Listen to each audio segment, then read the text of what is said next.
Hello friends, Indian recipe ఇన్ఫోకి స్వాగతం.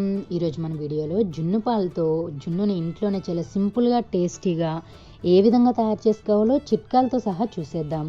మొదటిగా మనం ఒక చిన్న గ్లాస్ వాటర్ని ఒక గిన్నెలో వేసుకొని స్టవ్ మీద పెట్టుకొని ఒక 200 గ్రామ్స్ వరకు బెల్లాన్ని యాడ్ చేసుకోవాలి.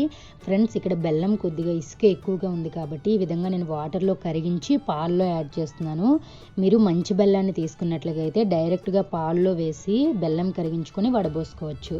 చూడండి, బెల్లం అంతా కరిగిన తర్వాత చల్లారబెట్టుకోవాలి. ఈలోగా మనం ఒక గిన్నెలో కొద్దిగా పాలు వేసుకోవాలంటే 1 లీటర్ వరకు పాలు యాడ్ చేసుకోవాలి.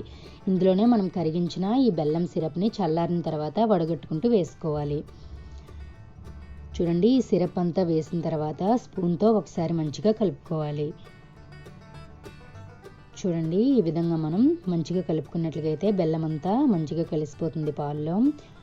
ఇప్పుడు మనం ఇందులోనే జిల్లేడు పాలు అంటారు కదా, ఈ విధంగా జిల్లేడు ఆకులను తీసుకొని వాటి పాలని ఒక 2 లేదా 3 డ్రాప్స్ పడేలా ఈ విధంగా మనం ఆకు తీసి ఈ విధంగా వేసుకోవాలి. చూడండి, ఈ విధంగా ఒత్తితే మనకి చుక్కలు పడతాయి. ఈ విధంగా వేసిన తర్వాత ఇందులోనే మనం 1/2 టేబుల్ స్పూన్ వరకు మిరియాల పొడిని కూడా యాడ్ చేసుకోవాలి. అలాగే 1/2 టేబుల్ స్పూన్ వరకు యాలకుల పొడిని కూడా యాడ్ చేసుకోవాలి. ఇవి వేసాక ఒకసారి మంచిగా కలుపుకోవాలి. మిరియాల పొడిని యాడ్ చేయడం వల్ల మనకి జలుబు, దగ్గు అలాంటివి రాకుండా ఉంటాయి కాబట్టి మిరియాల పొడిని యాడ్ చేస్తున్నాం.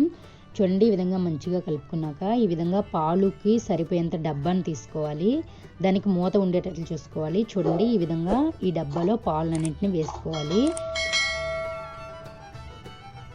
ఈ విధంగా పాలు వేసిన తర్వాత డబ్బా పైన మూత పెట్టుకోవాలి. చూడండి, ఈ విధంగా మూత పెట్టుకొని ఇప్పుడు మనం ఒక కుక్కర్ గిన్నె కానీ లేదంటే ఒక ఇడ్లీ పాత్ర కానీ ఈ విధంగా పెట్టుకొని మనకి డబ్బా మునిగేటట్లు ఆ సైజులో గిన్నె ఉన్నట్లుగైతే ఈ విధంగా డబ్బా మునగాలి. ఈ విధంగా మునిగేటట్లు మూత పెట్టుకోవాలి. ఇప్పుడు ఒక అరగంట పాటు దీన్ని ఉడికించుకోవాలి.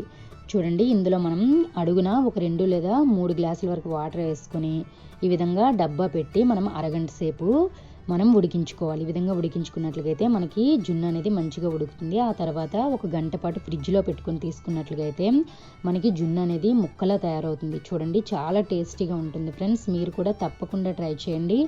ఎలా వచ్చిందో మా కామెంట్ రూపంలో తెలియచేయండి. మా ఛానల్ని సబ్స్క్రైబ్ చేయడం మర్చిపోకండి. Thank you for watching our video.